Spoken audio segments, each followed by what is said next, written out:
All right, perfect. All right, so y'all are welcome to record class if you wish, whether it be on your phone or if you have a recording device or something like that, like you get on Amazon, that's fine. I have no problem with that. Some weeks there'll be pre-recorded lectures like this week. Some weeks there's not. It just depends on differences in the week. What else you want to know? As far as what you need to upload for this week, I wrote it up here because I know there's several things that you'll need to upload by next week. Under your classroom course, there's 4 things you'll end up having, or more if you took more dosage calculations. So your homework, of course, it's due next week, the safe medication, pediatric medications module. Your signed supplemental syllabus form, so the last page of your supplemental syllabus needs to be uploaded. You can either print it out and sign it by hand and upload it if you want, or you can just download the whole document and electronically sign the last page and upload it that way as well. Either way is fine. There is a discussion board that will count as your non-graded diagnostic, just basically a who are you kind of thing. Some of you have already done it, which is great. So that will be a quiz grade because that's your non-graded diagnostic. And then your dosage calculation test. So however many attempts that you did, I need a report from each one. If you only took it once, you upload the first attempt, and I'll blank off the other 2 columns. You don't need to upload the same report 3 times. So however many you did, make sure you upload all of those reports. Next week, we'll be talking about pregnancy, all things pregnancy. So it's a lot of information. And for that reason, part of next week's lecture is recorded. So normal pregnancy is a recorded lecture on YouTube, like your background information and things like that. We'll briefly go over some high points of it in class next week, but what we're really going to focus on in class will be high-risk information. So if you listen to those pre-recorded lectures and you get the basic understanding of normal pregnancy, it will help you understand what happens with high-risk pregnancy and complications of pregnancy. So we'll go over that in class. Any questions? So I sent y'all an extensive email yesterday. Was it yesterday? It was like it was days ago. Yesterday about clinical. So if you did not see it, it might mean that you're in that group I mentioned and you need to go to the group and click the settings so that any emails that are sent through that group automatically get sent to your inbox. So you see, I put directions of how to do that as an announcement on your Blackboard. So that way they automatically come to you. So this email has all the information you should need for clinical. It lists who your clinical instructors are. It lists maps showing you where to go for Chippenham as well as Forest, depending on where you're going, etc. Did anybody have any questions from that novel? No? Okay. And if y'all have questions, please let me know. I think that about sums up everything. I might remember something in a little bit and I'll tell you. So let's get started. Are y'all going to be quiet all day? Y'all just tired? Oh, there you go. So you're in your food coma. Turn this down. I understand that one. Ooh, wonderful. I can start talking.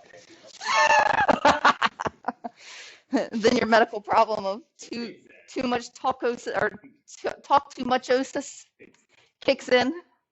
All right, so let's talk about health assessment, women's health assessment, as well as menstrual disorders and menstrual health. So when we're talking about a female health assessment, really, we're not going to go into detail on this because hopefully by now y'all know how to do it. I'm just going to shut the door so I'm not yelling in the hallway. Hopefully by now y'all know how to do this because it's really not much different from any other health assessment. You do ask some different questions such as like OBGYN history, PAP exams and things like that are part of it, but most of it you're still assessing the rest of their body. So it's pretty, laid out to what y'all already do in your standard adult health assessment. You're just asking a few more questions and looking at a few more things. I should have taken my clicker with me.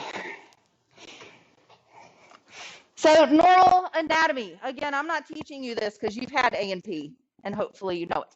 But there's external genitalia, there's internal genitalia. We won't really focus on the external, of course. Internal, if you don't know what these body parts do, make sure you refresh yourself. You should know what the uterus and the ovaries and the responsibilities of those different body parts and body organs do. So menstruation. I do not want you to memorize this chart. That is not the purpose of it. The purpose of it is just to provide you a visual for you to see kind of how hormones interact with each other to create what we have as our menstrual cycle. So what is considered day one of your menstrual cycle? When they say you're on day one of your menstrual cycle, what happens that day? Anybody? Bueller? Bueller. All right, so this is going to be a long class. So what happens on the first day of your menstrual cycle is your first day of your period. So when your period starts, that's considered the first start of that cycle. And when they're looking at cycles, they're looking over the entire, 28 days, 30 days, however long your cycle is. And different things happen during that period. So in the first 5 to 7 days or so, you have your menstrual cycle, and you see how those hormones kind of level back out. And then the estrogen starts building to prepare to release that egg. Then it peaks, but then progesterone kicks in. And this part is kind of important when we talk about next week with pregnancy. We'll talk about how progesterone is the hormone of pregnancy. That's its nickname, because progesterone works by maintaining a pregnancy. It works by, so think of a fertilized egg as a foreign body. It gets implanted in your uterus, and your uterus is like, you weren't there before, let's try and get rid of you. Progesterone kicks in and says, no, we want this here. So we are going to calm down so that way the egg doesn't get expelled. So progesterone kind of calms down those muscles. So you see progesterone is building up in the second part of the cycle because it's prepping for potentially pregnancy. You don't get pregnant, it drops back down. So you see how all those hormones work together, starting with day one of your cycle, which is day one of your period, and moving throughout. So to go to the other end of the spectrum as you're approaching the end of menstrual cycles is climacteric and menopause. Most people have heard of menopause. Climacteric is what a lot of people call premenopause. It can last 10 years. This is when people get a lot of oops babies because they haven't had a period, 9, 10 months. Oh, I'm safe. I don't need birth control. And technically, they're not quite in menopause yet, and they're still ovulating, even if their periods are irregular, and they get a baby. So be careful. So to be truly considered in menopause, where you are no longer considered to be fertile, you have to have 12 consecutive months of no periods. 12. If you go 10 and you have a period, you start all over again on that 12 months. So 12 consecutive months before you're considered no longer fertile and getting pregnant. Although sometimes you do still hear of people getting pregnant after that. But menopause is 12 consecutive months. So some of the things we worry about with menopause, it's not just about stopping your periods, but your ovaries go through phases where their hormone levels change. And that's where we get a lot of the symptoms that women have, like the vasomotor symptoms, the hot flashes, the night sweats. And also it increases their risk of health problems. Specifically, the big ones we focus on is bone health and cardiac health. I don't know if y'all talked about this in MedSurg 1 with Ms. Dietrich, but how gender can affect your risk of cardiac disease. Women premenopausal have a lower risk of having a heart attack because of estrogen. Estrogen is cardioprotective. Once you lose that estrogen or decrease that estrogen when you go into menopause, women and men's risk of heart attacks are about equal once they go through menopause. And that's kind of where HRT came from. Hormone replacement therapy. When it first came out, I don't know, 20 years ago or so, 25 years, they put everybody on it. You get some and you get some because they were thinking it's going to help protect your bones. It's going to help protect your heart. It's going to help with symptoms. It's a great thing, except what they found, one, cardiac exogenous estrogen that is given outside of the body doesn't have the same cardioprotective benefit as it does that's naturally made by your body. So you didn't have that benefit, but it was also increasing their risk of breast cancer. So the risk versus the benefit wasn't there. So now they only give HRT for symptom management. People that have severe symptoms, especially the vasomotor symptoms, that's the biggest thing it helps with, the vasomotor symptoms, the sweating, the hot flashes, the night sweats, those things, to help manage those to make them more comfortable. It's not really given for any kind of health benefit because it really doesn't have the health benefits that your own hormones that you produce have. So other than HRT or hormone replacement therapy, things that we teach patients to do for all of them have to do with a lot of bone health. So for instance, what's the best exercise? Walking, very good. Weight bearing exercise is great, and walking, gravity, puts weight bearing on your legs. So walking is perfect. We also teach them to change their diet as far as calcium and vitamin D. Those are important minerals to help decrease your bone. Your bones start degenerating as early as in your late 20s. So your bones are constantly building up until your late 20s, and then in your late 20s, they start degrading. The osteoblasts and clasts, and we won't go into all that mess, but they start kind of breaking down. And then when you have somebody who has osteoporosis, it happens at an even more rapid rate. So even without osteoporosis, there is going to be bone density decline. So we want to prevent that as much as possible. So we are not going to go into breasts too much. When we do newborns, we'll talk about breasts a lot because we talk about breastfeeding and things like that. But as far as normal breast health, we're not really going to go into it that much. So y'all know what breasts are, you know what they do, you know what they produce. Moving on. So there's several different benign breast conditions. We are, again, don't focus on these. We're not going to go into them too much. Breast pain is very, very common. And can happen for a number of reasons. One being just hormonal changes when you're pregnant, for example, or when you get your period. Some women have tender breasts, lots of reasons. But one thing that does not cause breast pain is breast cancer. Breast cancer, unless you get into far later stages, is going to be painless. There's other symptoms you're going to have. So some of the symptoms you have of breast cancer, one is a lump, which that's what most people think of. You do your breast exam, you feel a lump. But sometimes people don't realize that just skin changes. I'm going to turn the light up just for a second so y'all can see the picture at the bottom. What does that look like to you on the bottom? It looks like an orange, right? It's a breast tissue. So they get something called Pudel-Orange, and you don't even need to know how to spell that. But it's where the like pore ducts get pulled in, so it gives that bumpy appearance like an orange peel. So they get a lot of skin changes, you'll see. They may get redness and rashes, and they might be treating it as a rash and not realize that it's actually cancer underneath. So when we're teaching breast assessment, again, I'm sure all of you do this every month, so I don't need to tell you how to do it, right? I get it. I'm not the best about it either. So we do teach breast exams, self-breast exams. It's a great way to catch cancer in its earlier stages. And then there's various diagnostics we can do, such as mammography is kind of the gold standard. When is the best time to do a breast exam? Do y'all know? Very good. So about a week after your menstrual cycle starts, so around the end or so, or maybe a few days afterwards, because your breast tissue is going to be less dense at that time, less tender, and you're more likely to find an actual lump as opposed to just lumpy tissue.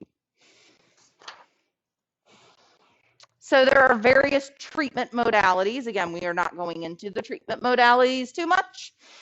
Sometimes they'll do chemotherapy, sometimes radiation. Pretty much all breast cancers are going to have some level of surgery, anything from a lumpectomy all the way up to a radical mastectomy, which is where they take off the entire breast tissue all the way up into the axilla, because this is breast tissue as well. And those are the ones where, what do you not do on that side? Yeah, Very good. So you don't want to do a blood pressure, and you don't want to do sticks on that side either if you can avoid it, because they don't have the lymph nodes on that side to drain. So if you're using a blood pressure cuff, it kind of causes the fluid to pool, and it's not going to drain normally like it would for the rest of us. So these patients usually are identified in the hospital either with like a hot pink armband on their arm, whichever arm side is affected, or they'll have a sign over the head of the bed or something, but they should be identified. And if not, a lot of times they'll tell you, don't use this side. They're very clear about that because they know the problems with it. So as far as family violence, so we'll talk about family violence a couple times here when it comes to domestic violence and trafficking. And then we'll talk about violence again when we talk about child abuse, kind of towards the end of the semester. So when we're talking about domestic violence, this can happen across any form of couple, whether it be male and female, male and male, female and female, it doesn't matter. Married, unmarried, and oftentimes it happens for a long time and people are unaware. And it is a cycle. It might start out minor, and then incidences get worse and worse until it becomes pretty severe, sometimes to the point of causing death. So our job is to recognize signs of domestic violence. Now, when we get to pediatrics, we'll talk about, CPS. You as a nurse can call CPS and they can forcibly take a child out of the home if it's necessary for child abuse. But when it comes to domestic violence, you can't force them to press charges. It is, as long as they're of sound mind and body, you can't force them to do anything. So you can educate them. What's that?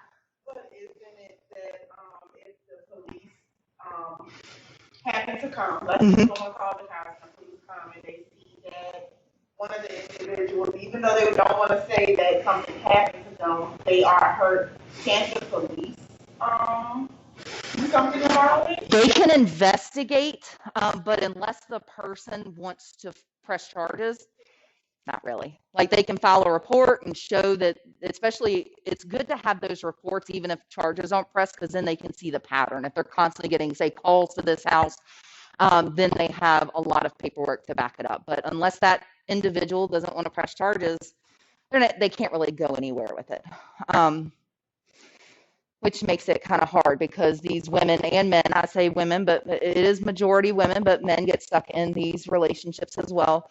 They often are not just physically abused, but they're controlled in every part of their life, financially and independence-wise. So it's not even just a matter of they don't want to leave, they can't. They don't have the means to. So trying to not only educate them on what they can do to help their situation, encourage them to get away from this situation, but also educating them on what their options are. There's safe houses and all kinds of options available, but they have to use them. When we're talking about trafficking, so trafficking is actually huge in this area. Richmond and Rico area is one of the top areas on the East Coast of human trafficking. And it's because we're in a good spot. Well, I don't know if you call it good. We are about 2 hours in either direction. You can get out of the state. We have major highways, 95 and 64, that intersect right near us. So it's very easy to grab somebody, pick them up, and get away pretty quickly. So there's lots of human trafficking in this area. And oftentimes you're not going to be even aware of it, that people are looking for their next victim. So I know you've probably seen different things on Facebook and different ways people will find to grab people, and it does happen.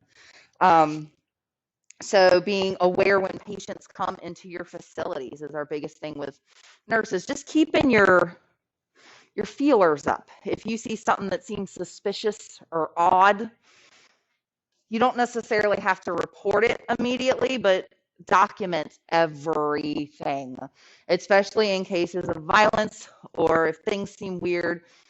Documents, because more than likely your chart's going to court.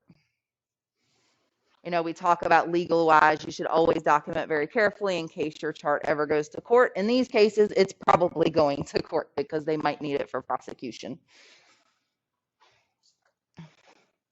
As far as domestic violence, this is something that's a standard question in all ERs. A lot of PCPs do it. My PCP, when I go for my annual physical every year, they ask me all the suicide questions and they ask me all the violence questions. It is becoming a standard part of our practice to make that a routine part of the assessment for everybody, not just pinpointing people who seem at risk, because it is easy to overlook sometimes people that don't fit the profile or seem like they're in a domestic violence situation. Any questions? So normal, let's talk about abnormal. Menstrual disorders. So I talked about it pre-semester, how important terminology is. If you don't know what the words mean, you can't answer the question. So here are some words that I feel are pretty important for you to know. And these describe abnormalities that you can have in your period. And there's various different reasons. Sometimes they are reproductive system based, sometimes they're not. For example, amenorrhea. What do you think that means? Yeah, without. A means without, so without a period. And primary and secondary, the difference in this is just either you've never had a period before, you're an 8-year-old girl and you've never had a period, so you have primary amenorrhea. That's totally normal and expected. Or you have secondary amenorrhea where you had a period and they stopped. For example, you got pregnant. You have secondary amenorrhea. Again, totally normal. You expect that. It's not necessarily an abnormal thing, but it can be. For example, anorexia. When you talk about anorexia nervosa, the first physical symptom of anorexia nervosa is often amenorrhea because of their lack of protein. They stop having periods. So it can be something reproductive based, it could be something non-reproductive based, it could be normal, it could be abnormal. And then you can also have increased periods. And they can either be increased in time, which is metromenorrhea, the metro meaning time. So maybe they're having them too frequently, or maybe they're lasting too long, but they're having increased menstrual flow related to time. Versus menorrhagia, think of hemorrhage. When you see menorrhagia, think of hemorrhage. They just have too high of a flow. And again, there's lots of reasons that can cause this. This isn't something that's going to have a normal cause. Fibroids is a big one for people that get fibroids where they get growths in their uterus, that it can cause some pretty extensive bleeding to the point that they may need blood transfusions and things like that. And then there's dysmenorrhea. What do you think that means? It is bad. Painful. Very good. Yeah, bad. I consider painful bad. Yes, absolutely bad. So dysmenorrhea is painful menstruation. And for a lot of women, this is normal. A lot of women get some kind of level of cramping or pain with periods. But for some women, it can get really out of control and decrease their quality of life, like endometriosis, we're going to talk about in a second. So it can be notable what causes it, and sometimes you don't. So they'll look into, especially if it's an acute change. If you've got somebody who's always had really bad cramps, they might not worry about it. But if you have somebody who has had mild periods and all of a sudden they start having pain, then you're going to be more concerned with it. So the one psychiatric diagnosis we're going to talk about related to menstrual disorders is PMDD, premenstrual dysphoric disorder. Now, I'm sure all of you have probably heard of PMS, premenstrual syndrome. This is considered a normal occurrence. PMS is very common, and it is where you have mood changes and appetite changes, sleep changes, and various different things starting about a week before your period because of those hormonal changes. PMDD, if you look at the symptoms over on the side of the screen, you say, well, wait, they seem pretty similar. PMDD is different because it's more the extreme of PMS to the point that it decreases their quality of life. Sometimes in severe cases makes it where they can't go to work during that time that they're symptomatic. One of my students last night in my PN class was talking about that they saw a story on somewhere where I think it was in California, a woman got off on murdering her husband, and that was the defense, that she had PMDD. So it was a psychiatric diagnosis because it was mental health. She literally got away with murder. So they do take this kind of things differently. It is actually in the DSM manual, the diagnostic manual for mental health disorders. So it is a mental health diagnosis.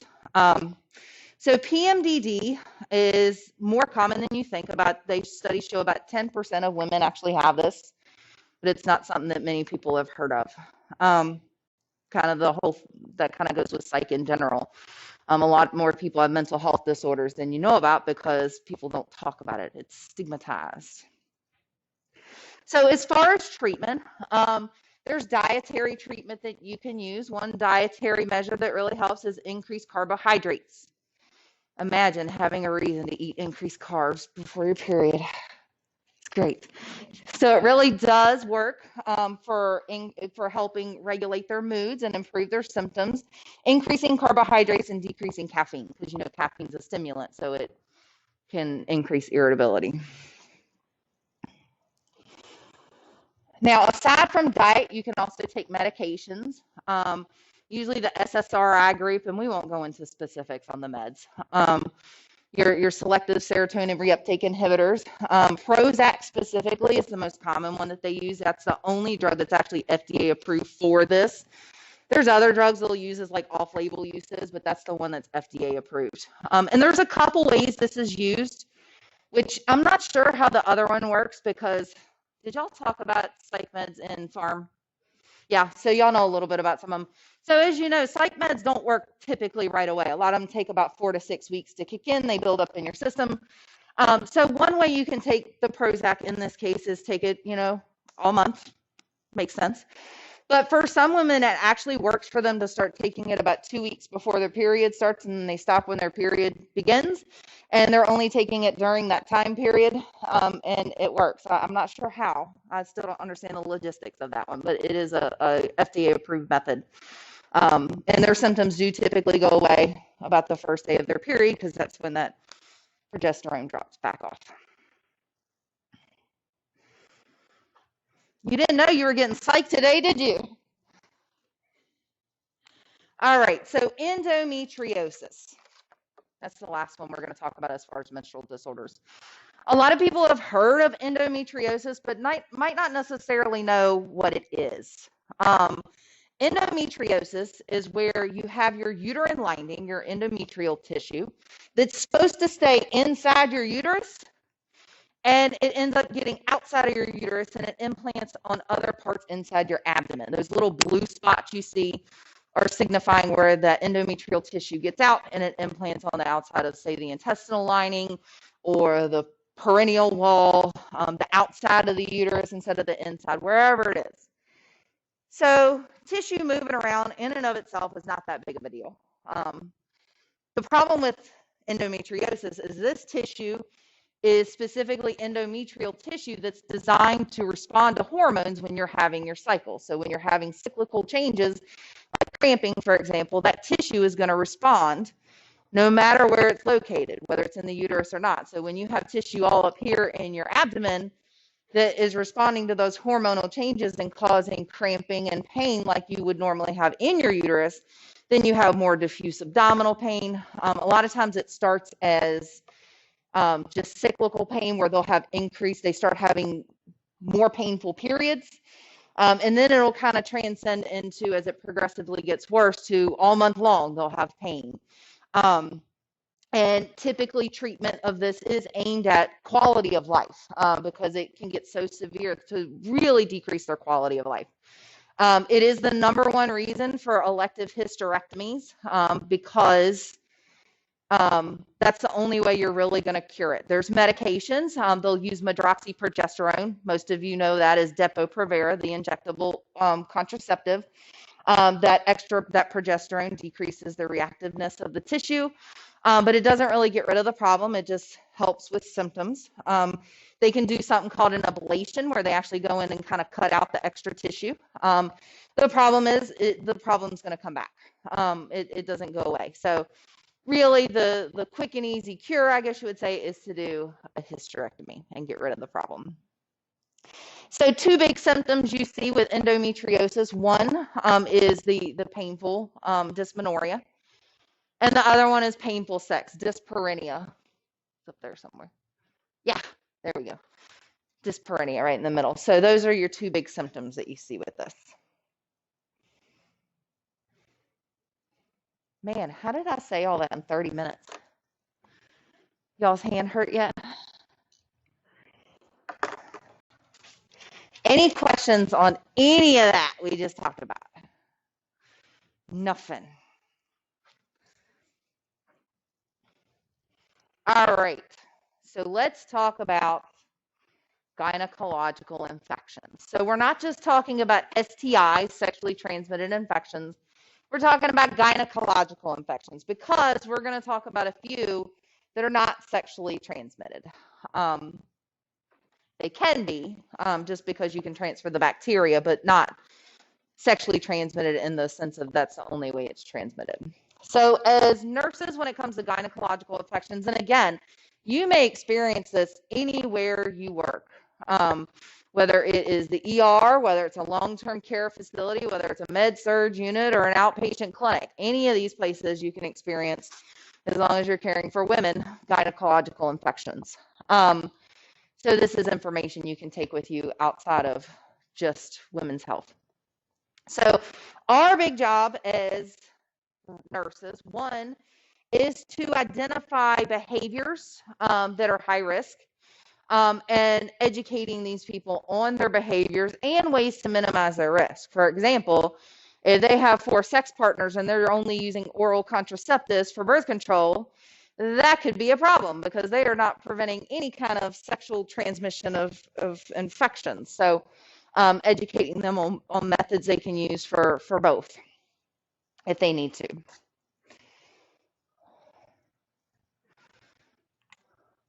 So when we talk about normal flora, I know you've been beating the head in nursing school about normal flora and all this stuff. It is what protects our body and hopefully keeps us healthy.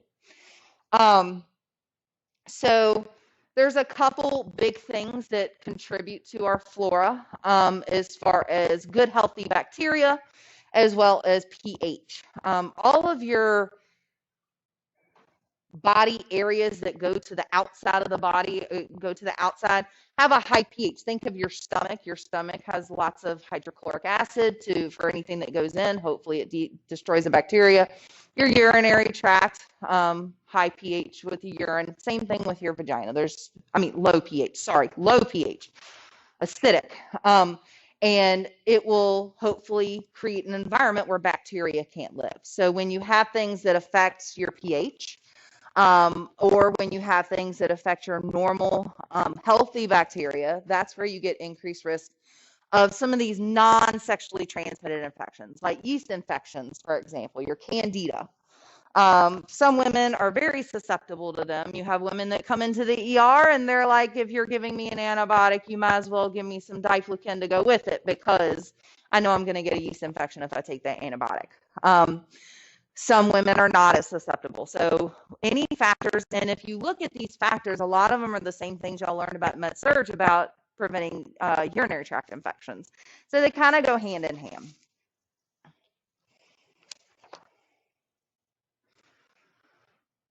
So let's talk about the specific ones. And in your course, under week 1 content, I put this chart in there. It had STIs and contraceptives.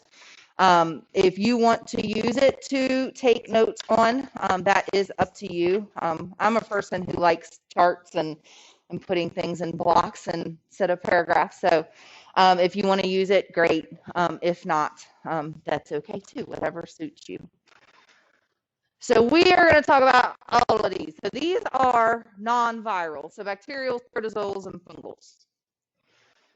So let's go down and talk about our non-STI fungal candidiasis first, or candida infections. A lot of times in layperson terms, they call them yeast infections. So on page 74 to 75, that's what I was thinking. That page number doesn't sound right. It does. 74 to 75 in your regular textbook, your big one. There is a chart that kind of outlines the different types, the causes, the treatments, and all that stuff.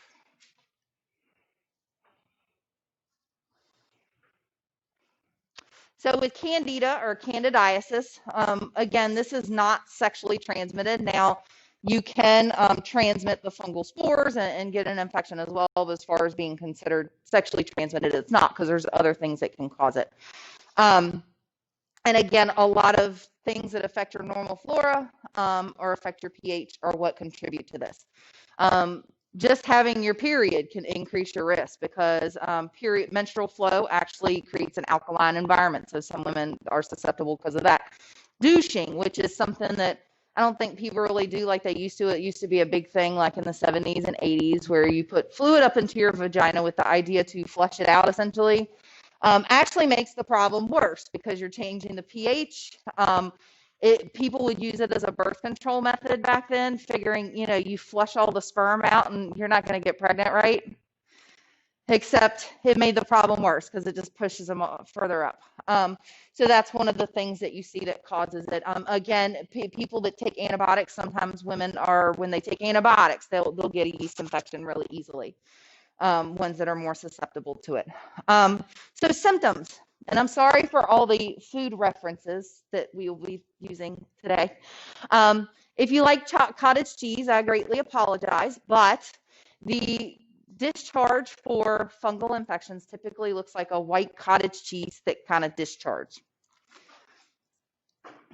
Intense itching associated with this. So this is one where you get intense itching.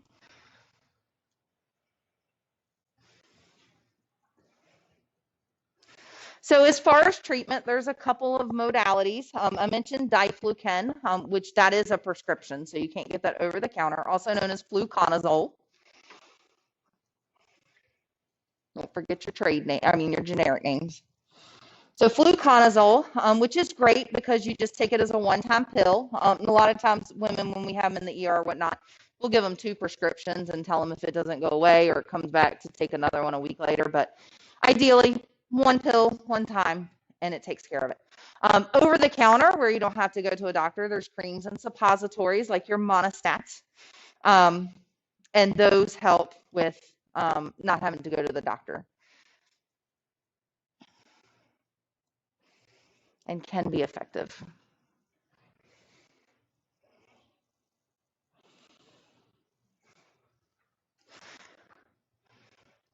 So to go back up to bacterial, starting at the top, bacterial vaginosis is another non-sexually transmitted infection. So bacterial vaginosis, or you'll hear it called BV a lot of times, is another common one. People don't realize how many women actually get this. And again, some are more susceptible to it. They might get it every month when they get their cycle. They might get it when they take antibiotics, things like that. It has a lot to do with normal flora and pH. The symptoms of this is going to be like a grayish or white discharge. And it's going to have a fishy, musky odor.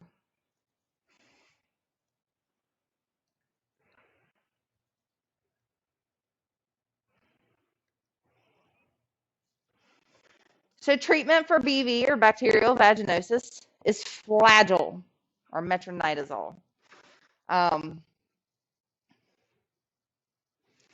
For women that get it recurrently, a lot of times they'll recommend things like probiotics, for example, decreased carbs in their diet, because carbohydrates contribute to bacterial growth. But as far as individual treatment, when you have an active infection, metronidazole. Now, one that can resemble bacterial vaginosis, but it's very different in the cause, is under your protozoal, which is your Trichomonas. You'll hear it called Trick for short, but it is Trichomonas. So this one is sexually transmitted, but symptoms can be similar as far as the discharge is still a fishy, musky type of odor. The odor can be difficult to determine, but the color is different. It's going to be like a yellow-green color, like purulent drainage, instead of like a whitish or grayish. But the good thing is it's treated just the same. So what are we going to give them for this? Flagyl. Very good. So treated the same.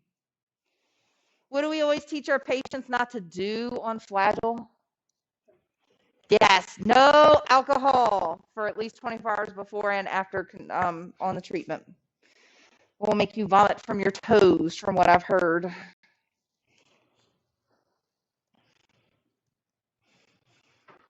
So that's Trichomonas. Very similar. The coloring is different. Treatment's the same.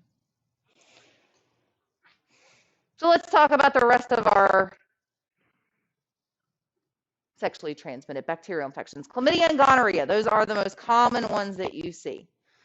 I talked about it pre-semester on medications we give newborns in case mama has this. What med was that?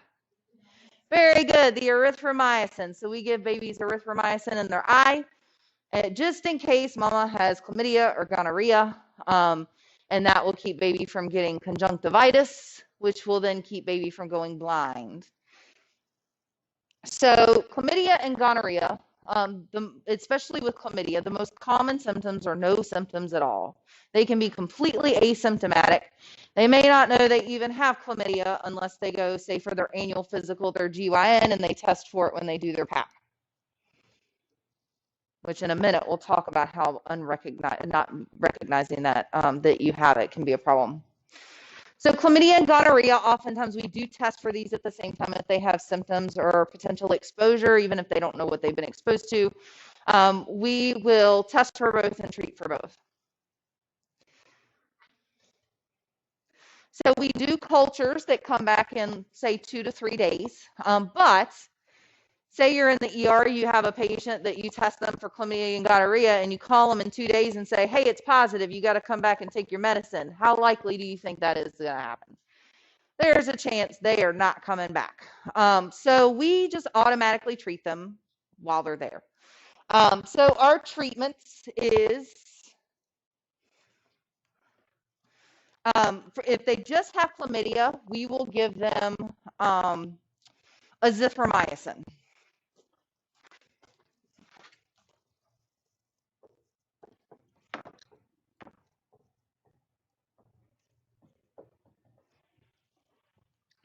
Or one-time dose. It's not like a Z-Pack where you're taking it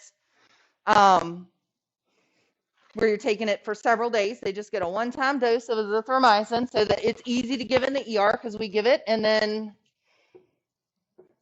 they're treated. Now, like I mentioned, usually we treat for both. So if we're worried about chlamydia and gonorrhea, we'll also add in a good old hefty dose of ceftriaxone. You may have heard it called Rocephin. So the oral azithromycin combined with the IM ceftriaxone is a great combination to get rid of their infection. Now, ideally, patients with chlamydia and gonorrhea should be retested in usually a couple weeks. It doesn't always happen, especially when you're talking about the ER. Of course, we tell them to follow it with their PCP or whatnot, but they may or may not do that. They may not even have a PCP. So it's less likely that there'll be follow-up. And you just hope for the best that it went away. Now, syphilis, they really focus on follow-up. You really should get tested a month after treatment for syphilis because it does have a higher rate of not being treated easily with treatment. So syphilis is characterized by, as far as the initial, and that's all we're going to focus on as primary syphilis when you get the initial exposure, is a painless lesion, a painless canker lesion, wherever the virus entered the body. So it might be on the penis, it might be on the labia, it might be inside the vagina, wherever it is. It's going to be a single painless canker lesion, so it's not painful. And then as you go into it, so syphilis, let's say you don't notice this lesion, it's going to go away in a couple weeks. And then you have like your secondary syphilis where it's basically in a latent phase for years. And then you get tertiary syphilis where you go crazy because it causes psychiatric symptoms. Some of your people from a couple hundred years ago, Van Gogh and people like that had psychiatric difficulties later in life, have been linked back to syphilis being the cause. So We typically don't see it get to that point as much anymore, but if it goes undetected, it can. But for our purposes today, we're just focusing on primary syphilis. So with primary syphilis, they note that they have that painless canker lesion. Treatment is going to be IM penicillin. Just a one-time dose, hopefully. But again, it is more likely to be resistant than chlamydia and gonorrhea to treatment. So we do test for this in a month to make sure it's been treated.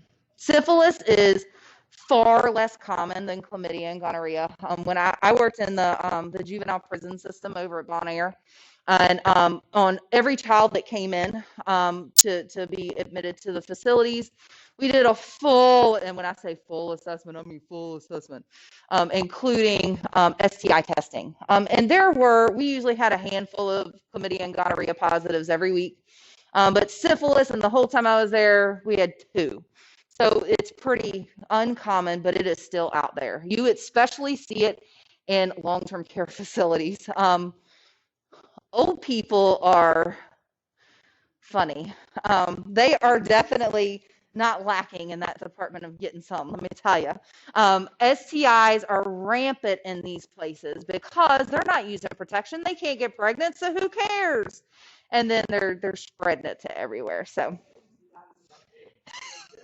it is. It's very, it's a big problem in long-term care facilities, STIs.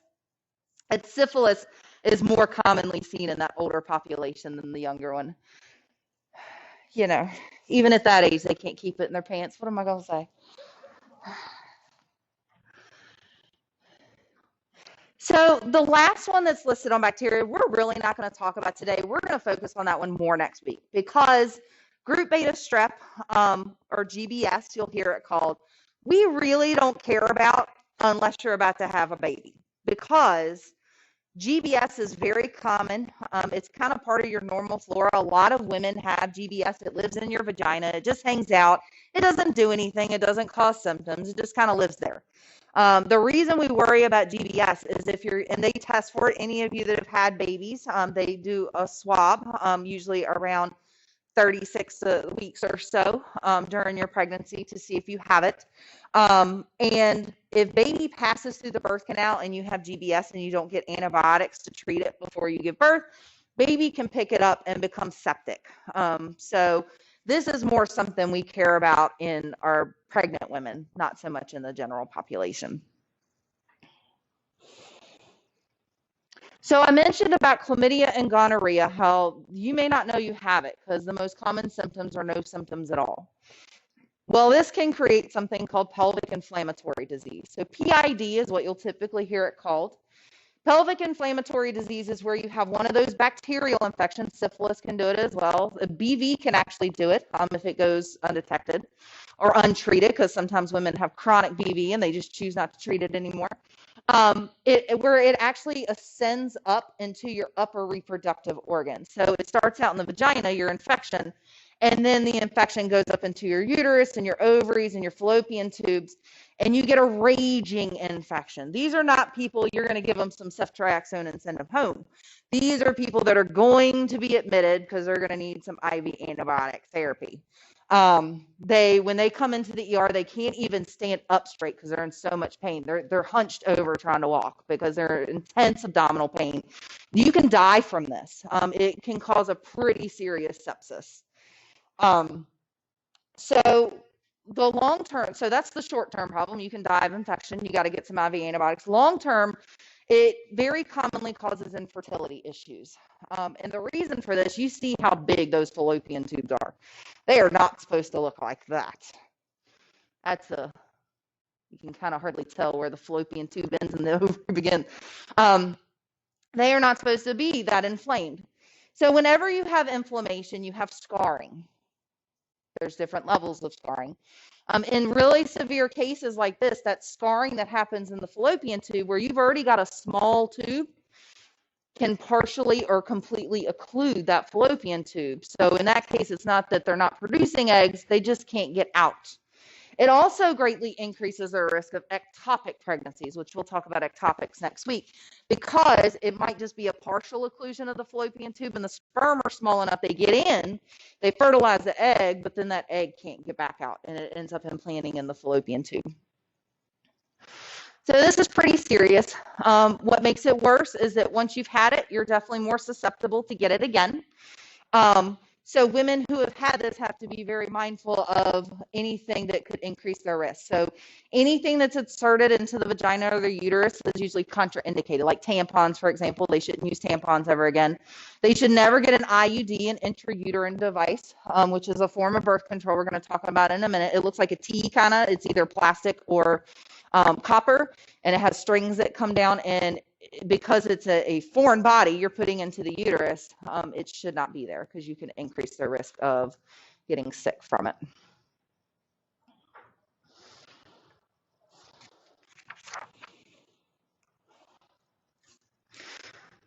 So those are bacterial, fungal, and protozoal. So let's talk about our viruses. There's a few less. The bad thing about viruses is you can't get rid of these. We're having some exceptions, like for instance, there is a drug on the market now that will cure hepatitis C, but it's fairly new. It's only been out a couple of years or so. So I'm sure more data will be coming out on that. But for the most part, viruses are considered non-curable. You may not have outbreaks of them at all times, but you always have the virus that you have the potential to shed. So the most common one up here is HPV, or human papillomavirus. All of you, I'm sure, have heard of this, if anything, just because of Gardasil commercials, even if you had never heard of it before. So HPV is extremely common. I bet most of you have some strain of HPV. Sexually active adults, about 85 to 90% have a strain of HPV. Now, don't get scared, because there are hundreds of HPV strains, and most of them, who cares? It doesn't cause cancer. It doesn't cause genital warts or any other things. It just kind of lives in your body and we spread it around. So most of the time, it's not a big deal. Gardasil specifically targets those strains that do cause problems, for instance, cancer and genital warts. So when I worked at the prisons, and it's not just cervical cancer, they really focus with Gardasil about cervical cancer, but it can cause anal and rectal cancers. It can cause head and neck cancers, especially like tongue cancer. And the boys that would come in, they were like, I don't need this. I don't have a cervix, blah, blah, blah. And so it required a lot of education on not only can you transmit it to a female, but you can also get cancers related to that as well. So it can cause cancers. It also is what causes genital warts. It's the virus that causes genital warts, which is another one that's a lot more common than most people realize. So with genital warts, they describe them as cauliflower-like lesions. So they're usually like skin-colored, maybe slightly red or slightly white or slightly pale. And they look like cauliflower. They look kind of lumpy. They're non-painful. So you might feel them like when you go to wipe or something like that, you feel something weird. Or if they can be internal, they can be in the vagina, cervix, whatnot, and then you might not even realize you have them. So for some people that get genital warts, they get an outbreak. It lasts a month or so with the initial one, and then it goes away and they never have another outbreak again. It doesn't mean that they don't have the virus and they're not shedding the virus and spreading it, but they don't have any kind of exacerbation. Some people, on the other hand, get frequent exacerbations or repetitive exacerbations, and the genital warts can get big. They can completely occlude the vagina.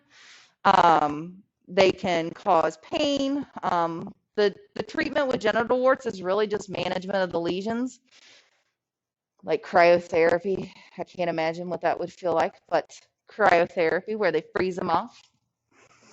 The problem is they're probably going to come back.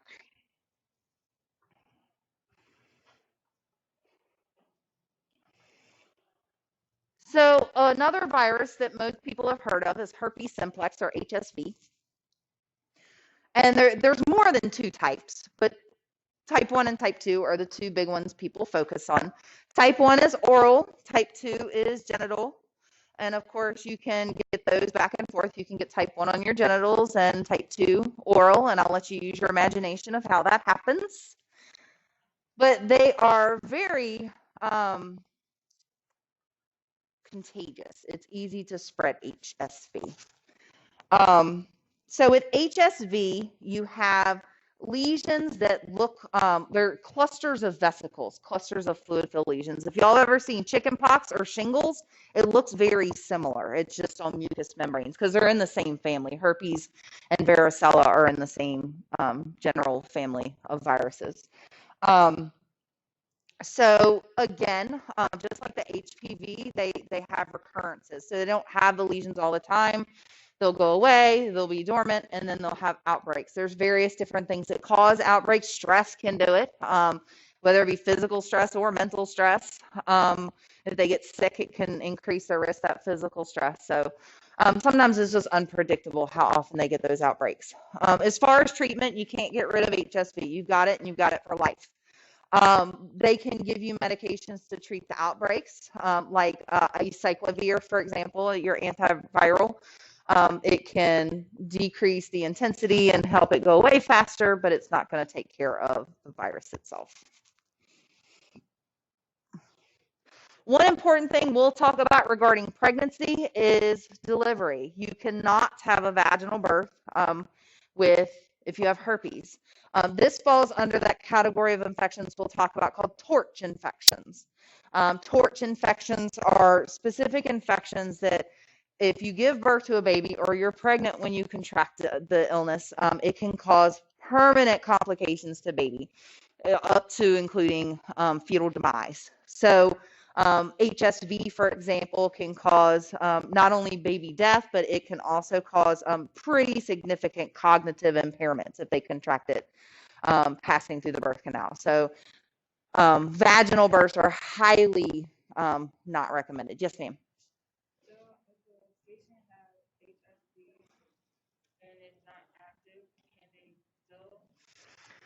It depends on the provider. So some providers will say, yeah, we'll try it. It'll be all right.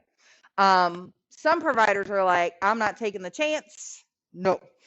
So it really is one of those individual kind of things. Active outbreak, definitely not. But if it's just dormant at the time, it kind of depends on that conversation.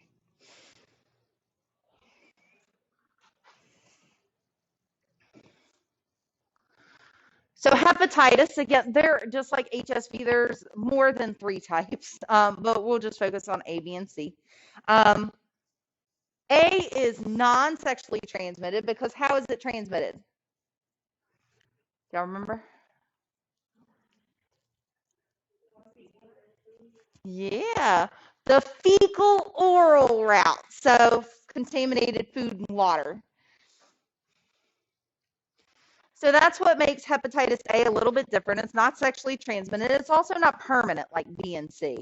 Now, it can cause significant liver damage, but for most people, they just get really sick with intense diarrhea for 4 to 6 weeks, and then they get over it. But it's definitely not something you want to experience, and it can cause more permanent problems.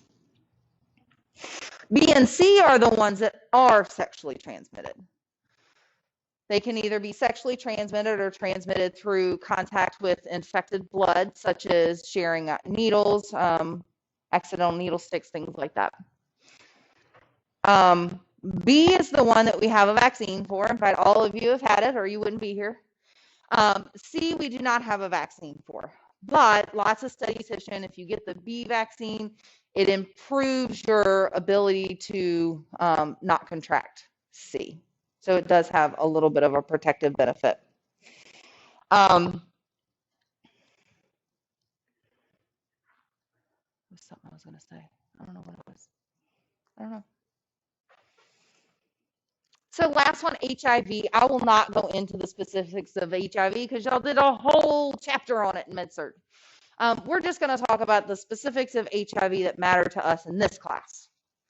So when you have a mom that has HIV, she can absolutely have a baby without HIV. Our antiretroviral medications make that possible. So in order for that to happen, mom has to take the antiretroviral medications for her pregnancy, all through her pregnancy.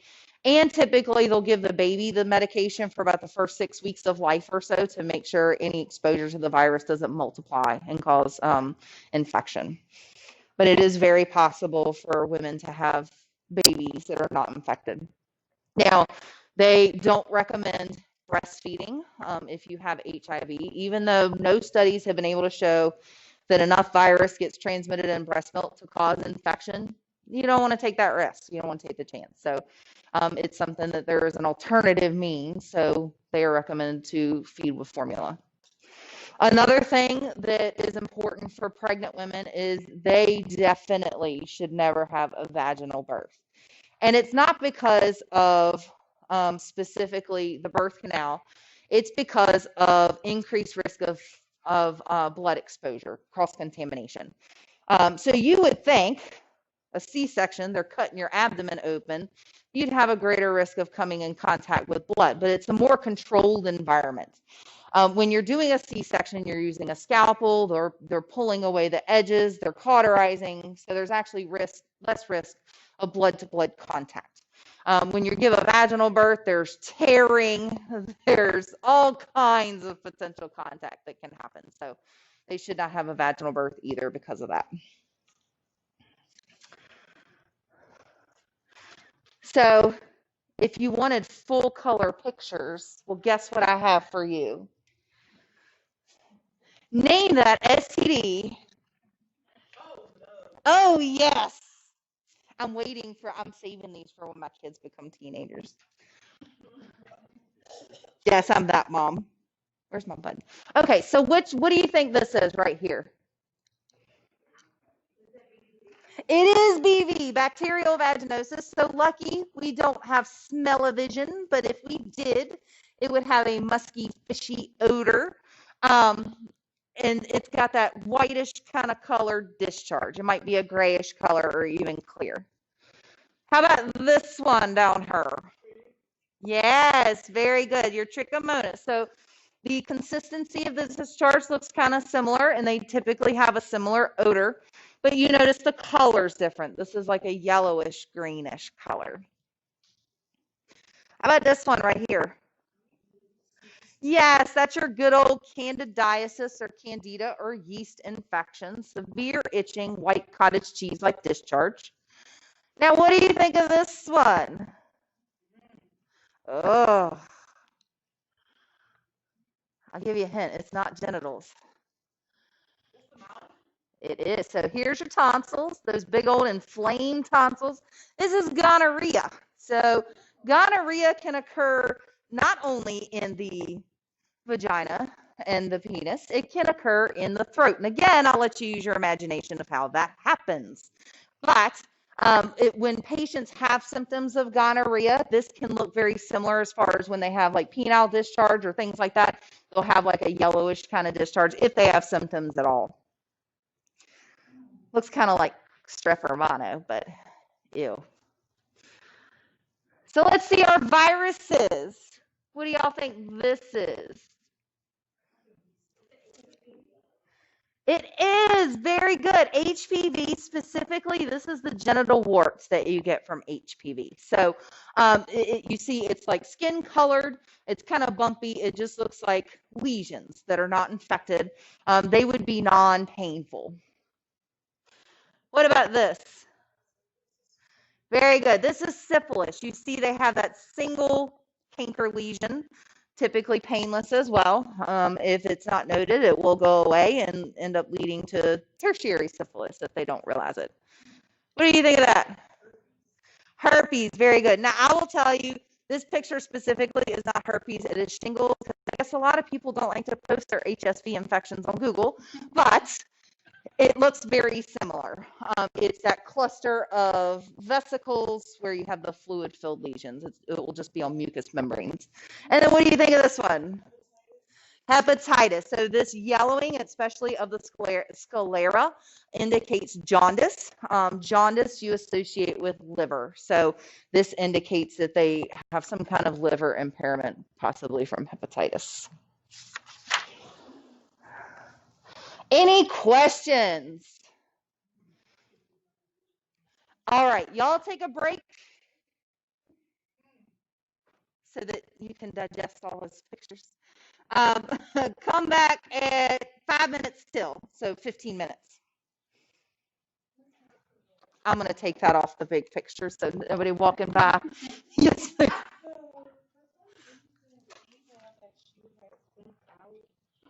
some reason, the email just went away, and I'm not sure how. She did wind up forwarding it to me. Are you talking about the clinical one? Yeah. Like it said, But you did get it initially? I did. Oh, Yesterday. right. And I went to go in and look at it first. No one there? Email it was gone. I looked in the That's really weird. I'll check and make sure it didn't disappear from everybody's, but then you have it. I just want to make sure I wasn't taking off the No, because I haven't messed with like the members of the group, so you shouldn't be. That's odd. That's really odd. Hold on a sec. Let me just pause this so it's not running. All right, y'all, let's keep rolling.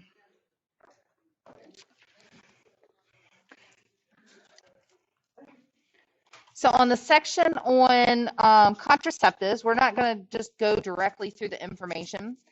We're actually going to play a bingo game. Now, this used to be more fun because I would actually give you bingo cards, but you know, COVID, I'm not giving out a lot of paper, so we'll do it digitally. You're welcome to write this stuff down. Make sure you do go back and listen to the recorded part of the contraceptives, though, because there may be information we won't necessarily talk about here, but this hits some of the highlights. Can y'all see that okay? Or y'all want me to turn the light off? I wonder, is that too dark? Okay, perfect. That way I'll leave that light on, and that way you'll still get some light. So I will give you a clue, and you're going to tell me what word it is. Let's see what you know. So most people know this one. Hopefully all of you know this one if you did family life in high school. What is the only method that is 100% effective? Abstinence. It is the only one that is 100% without a doubt. In order to not get pregnant, you must not have sex. There are ones that are very close. A lot of our oral contraceptives are in the 98 to 99 range, IUDs, all those are very close, but 100% foolproof must be abstinence. So for our second clue, abstinence would fit, but of course that word's gone, so that ain't going to be our answer. Which method prevents STIs as well as pregnancy? Very good. Our condom barrier methods specifically. So there's several things that fall under barrier methods, such as diaphragms and sponges and things, but because they're internal, they're not preventing skin-to-skin contact. You need something that prevents skin-to-skin contact. So your male and female condoms are what will prevent STI transmission. So if you have a patient who is not in a monogamous relationship or is concerned about STI transmission, they need to understand that other birth control methods are not going to be effective for this. So which oral hormonal contraceptive is safe for breastfeeding? There's two categories of oral contraceptives.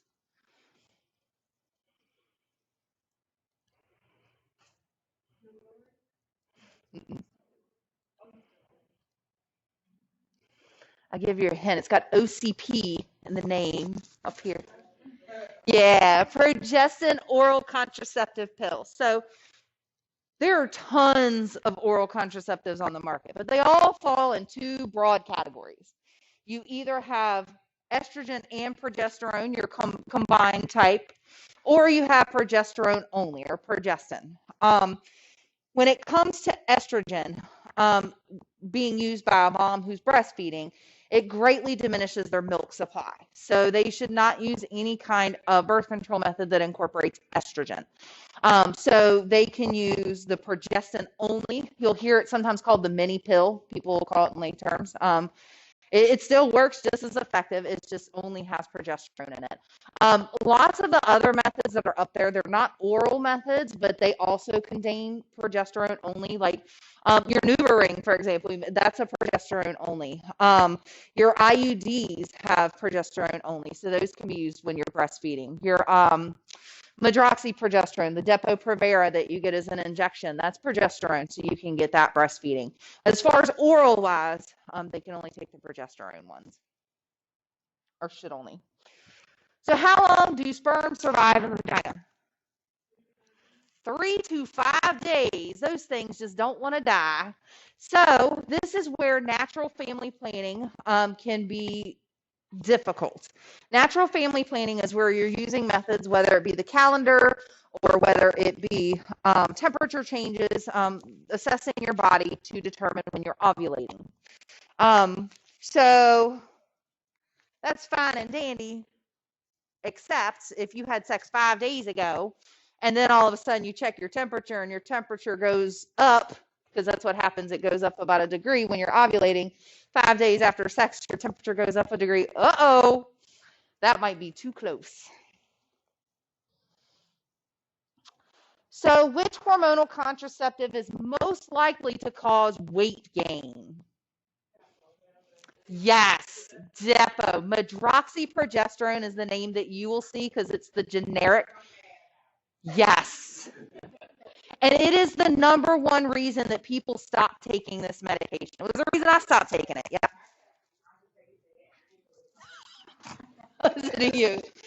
But it is the most common symptom. It causes intense weight gain. I gained like 60 pounds in 9 months. It was ridiculous. Mm-hmm. And it is the main reason that people go off of it. I have heard of people losing weight on it. It's more uncommon, but it can happen. Sometimes people will go off of it because it makes them just bleed continuously and causes intensely heavy periods. It's a very effective drug. It's good for people who are bad about remembering to take pills. You see it given to teenagers a lot that you don't want to trust with taking a pill every day. And it's just an injection that you get every 3 months, usually in the buttocks. And it's very effective, but it does cause some pretty significant side effects that can be disturbing. And some people it does. After a couple months, they stop having periods at all. Absolutely. That is definitely an asset. So what permanent method takes about 3 months before it's effective? Yes, ma'am, a vasectomy. So a vasectomy is not right away effective.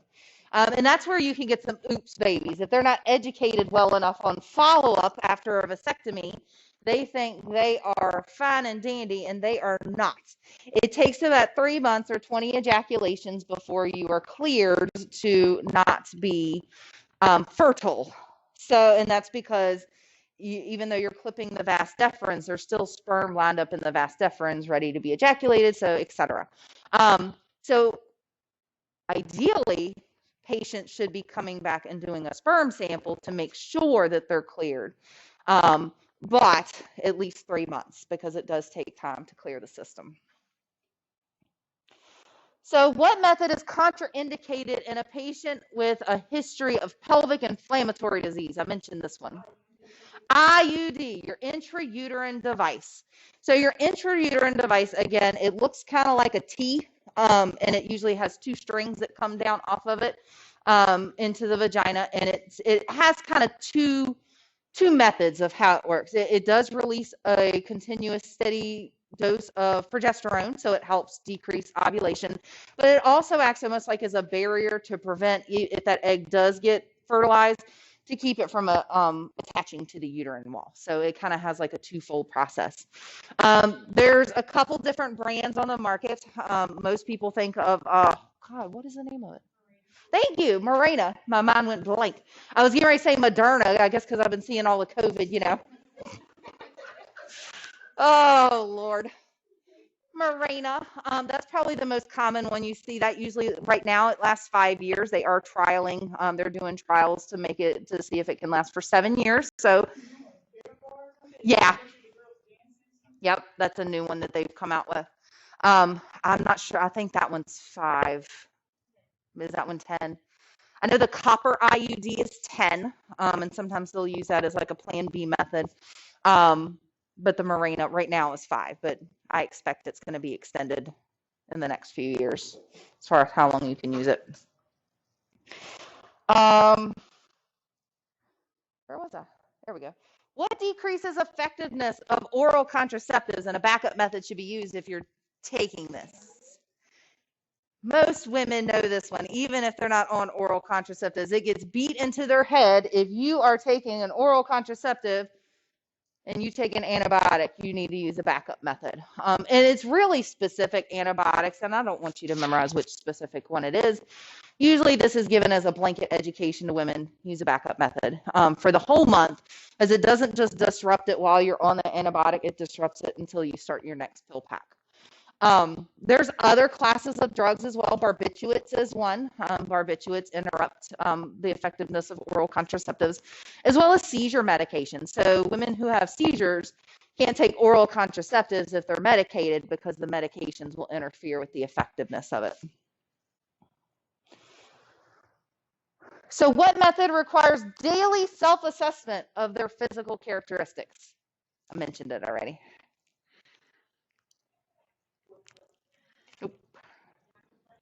Natural family planning, or natural planning. So natural planning is kind of a broad statement that incorporates a lot of different methods. Natural family planning is where you're using no hormones or barrier methods or anything else to block birth.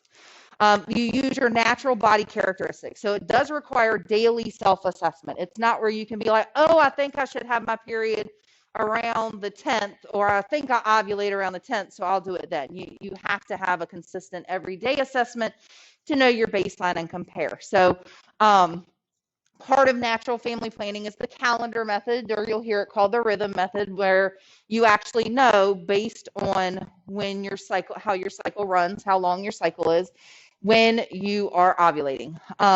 There's the temperature method, which a lot of women use if they're using natural family planning, where they have to take their temperature every single day. Before they get out of bed, they keep a thermometer on their nightstand. They check their temperature before they get out of bed to get a baseline. And when their temperature goes up a half a degree to a degree, then that indicates that they're ovulating. They can do cervical mucus checks where they actually feel the texture of their mucus. It gets more slippery around the time that they are ovulating. There are those ovulation predictors you can get that look kind of like pregnancy tests. So there's various different methods that, and oftentimes women use them as a combination. It's a lot of work. Oh my gosh. Exactly. Planning. Talk about planning. The good thing about natural family planning is, one, it's free. And 2, anybody can tolerate it. There's no religion that's against it. So some religions that don't believe in birth control or things like that, they can use natural family planning. Women who have reactions to contraceptives and can't tolerate taking them for medical reasons, they can tolerate this. So for some women, it's the only option that they have. It's a lot of work. It's not as effective as some of your hormonal. I think it's 50 or 60% effective. So it's, kind of half and half, but it's better than nothing. It's something. So what barrier method is fitted over the cervix and must stay in place for 6 hours after intercourse? Nope. The diaphragm. Very good. So I'll show you when we get done with this, because it's going to delete all my squares if I do it now, what a diaphragm looks like. So if y'all have seen those like Diva cups or the menstrual cups, it looks kind of similar, but a little bit different. It's a cup you basically insert up against the cervix. You use it in combination with the spermicide. And the diaphragm blocks the cervix, and then the spermicide along with it will kill the sperm. And you have to leave it in place for 6 hours, because if you take it out right away, sperm are just gonna go on right up their way. So you leave it in for 6 hours to give the spermicide time to take effect.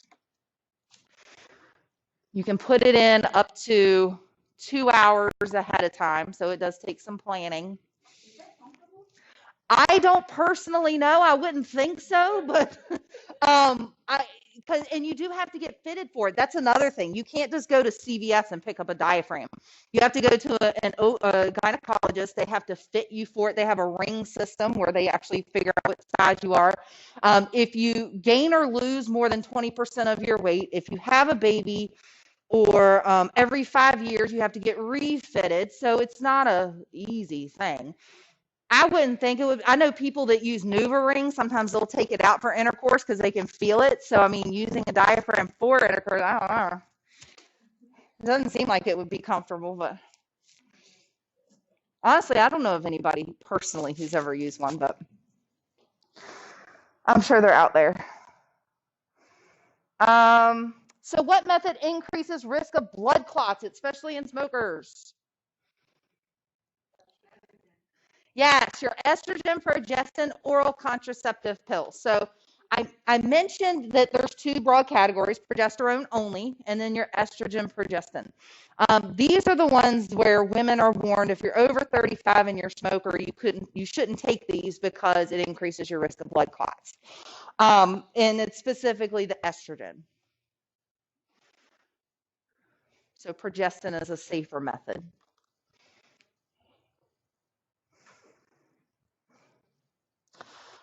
So I wouldn't really call this a method, but what method is considered one of the least reliable method? It has like a 75% fail rate. Yes. So the technical term is coitus interruptus. A lot of people will call it withdrawal or the pull and pray method, whatever you want to call it. Either way, it don't work. It's not really what you call a method. It's more one of those, oops, we forgot to get condoms. Let's, try our luck. It is not effective because oftentimes pre-ejaculate has sperm in it as well. And once you pull out, it's too late. So you are better off using natural family planning than withdrawal. 25% effective. I personally would not like those odds.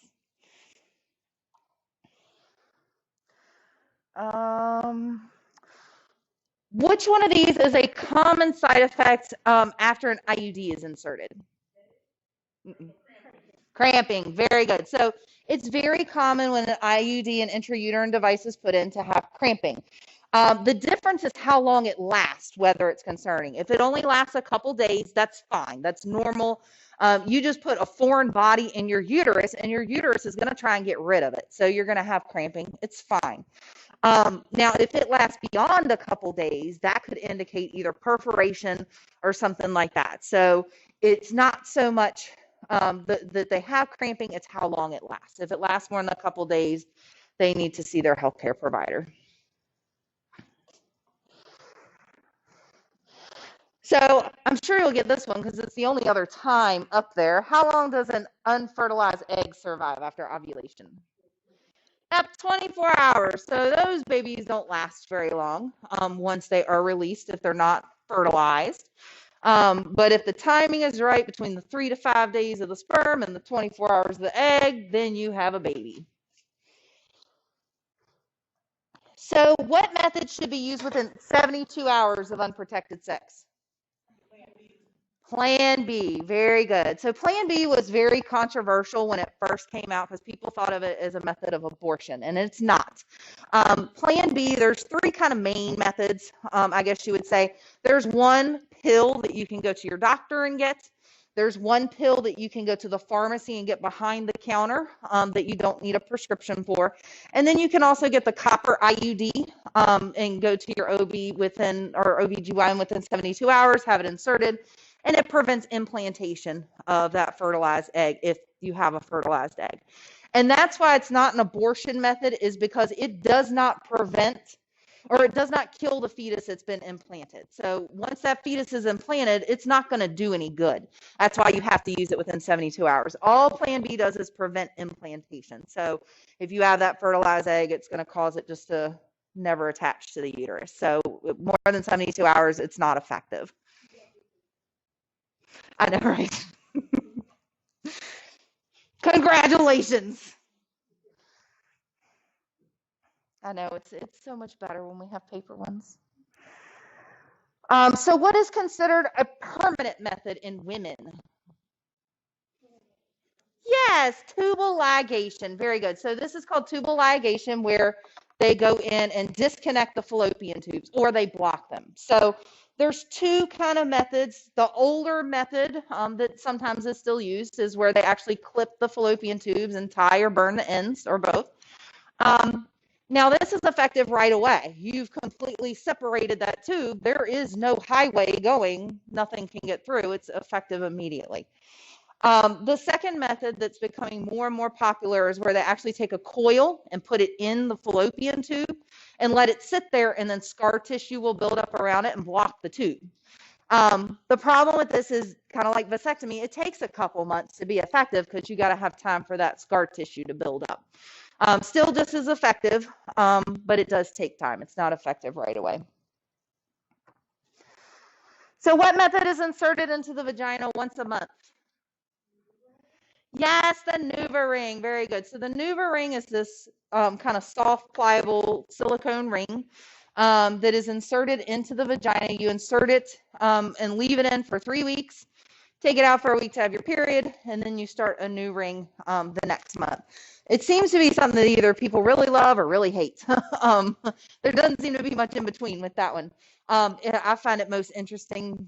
Somebody told me a few semesters ago that it's stored in the refrigerator. I can't even imagine going to somebody's house and, oh, look, there's your birth control.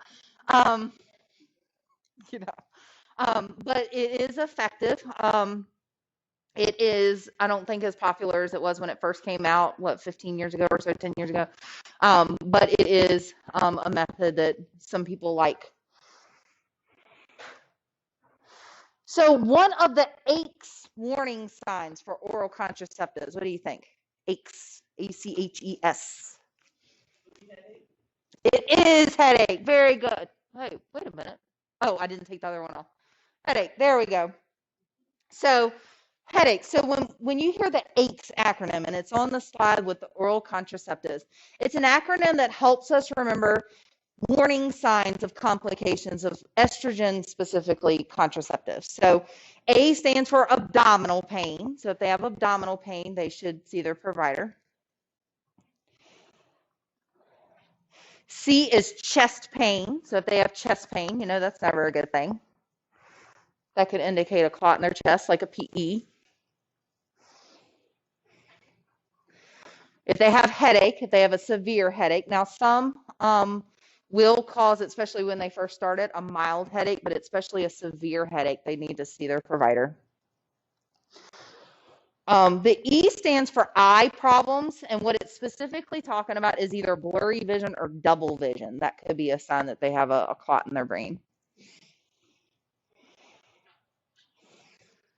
And then the S can be actually stands for two things. It could be slurred speech, which again, blood clot could be a blood clot in their brain. Or it could be severe leg pain, like your DVT. So those put together, all of those kind of point to potentials for blood clots. And that's the big thing we think of when we think of oral contraceptives with estrogen.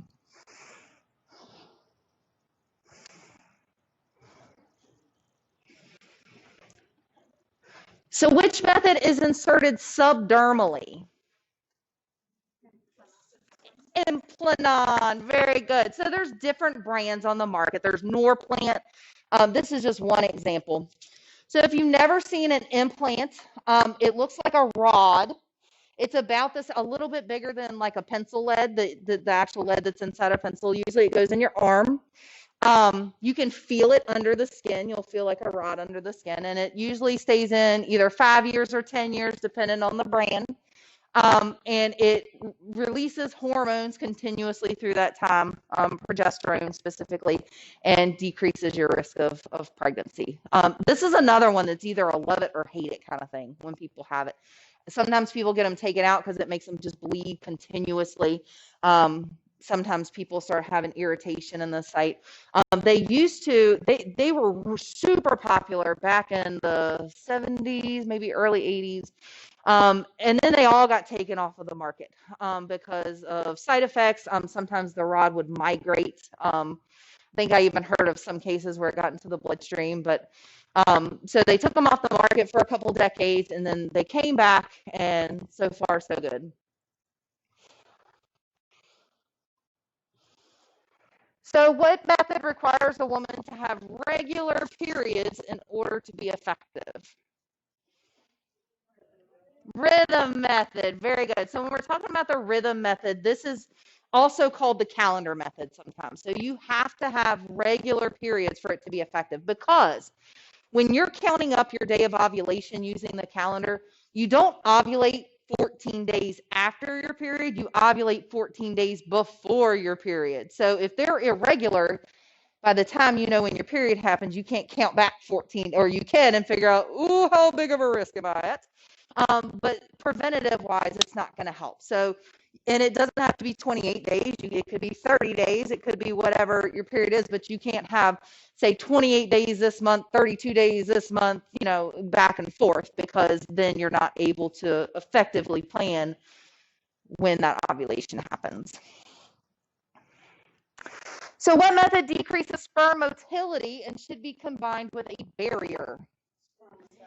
Spermicide, very good. So spermicide is like a gel.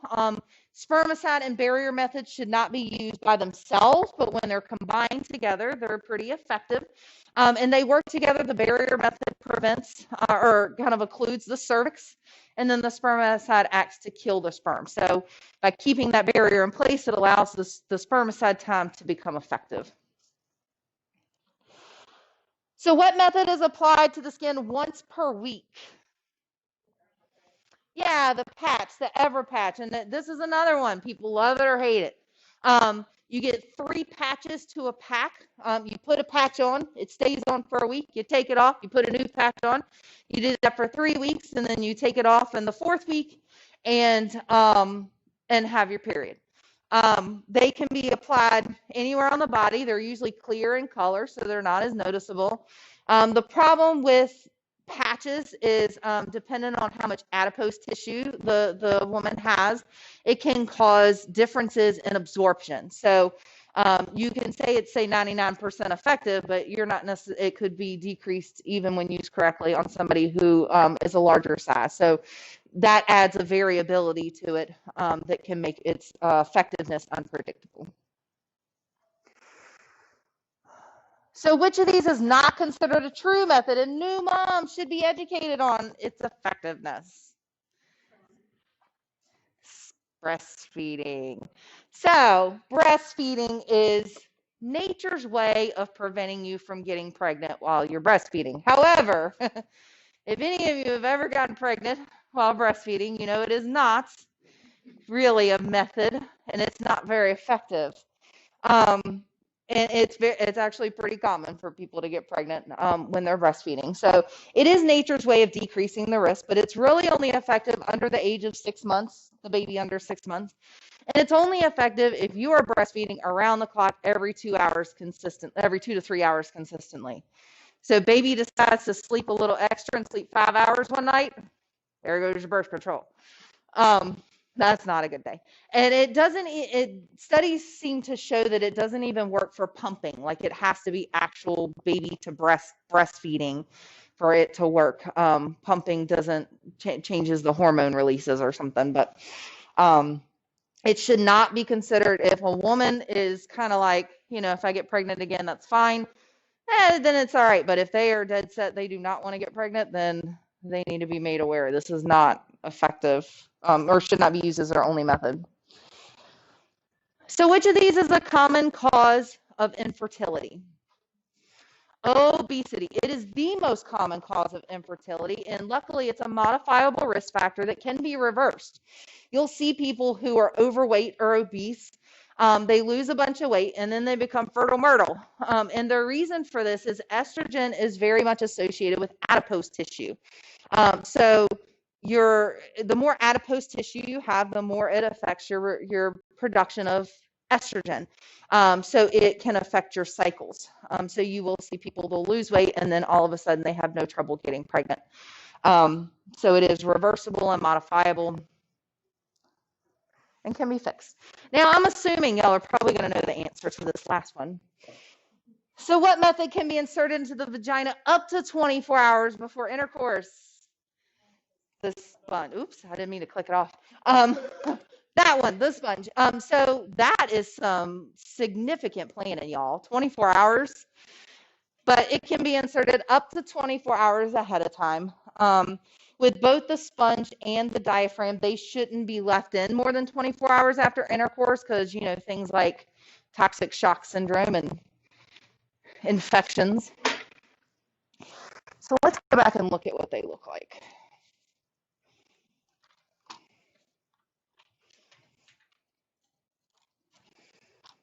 You know what, let me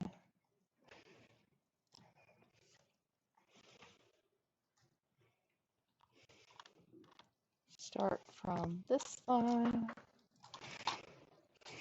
There it is. All right, so A that you see right here is actually what a female condom looks like. Again, I don't know of anybody that actually uses those, but you insert the ring up against the cervix and then it hangs down. B is actually not a diaphragm. It's something called a cervical cap, but it's very similar in appearance. You see it's got the little strap in the middle. You can use to pull it out when you are done with it, when it's after your 6 hours, and it sits over the cervix so that sperm can't get in. And then what you see on C is that sponge. You see it's a more pliable, it looks kind of like a sponge. And same thing, you put the spermicide on it, you put it up against the cervix, it blocks the cervix so that sperm can't get through. Exciting stuff, I know. Any questions on contraceptives? Because I know we just talked about a lot. Man, it is early. It's very early. All right, so let's see.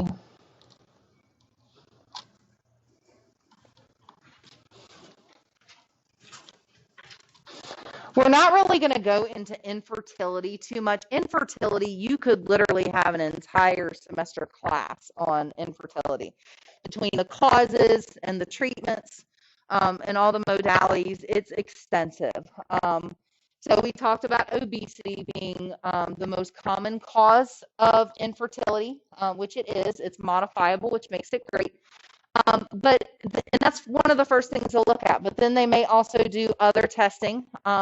Typically, they'll test the male first, just because it is easier to test for male difficulties with fertility than it is female.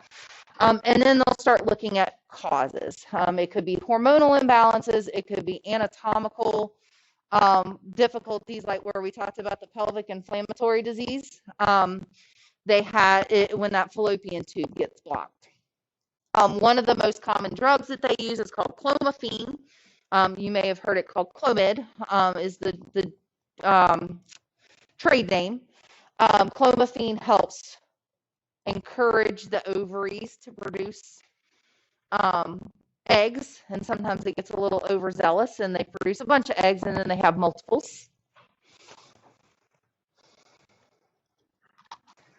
Let's see, that's the biggest thing with infertility. So I'm going to let y'all take a break real quick. Come back at, let's do 10 minutes, 2:35, and then we'll talk a little bit more.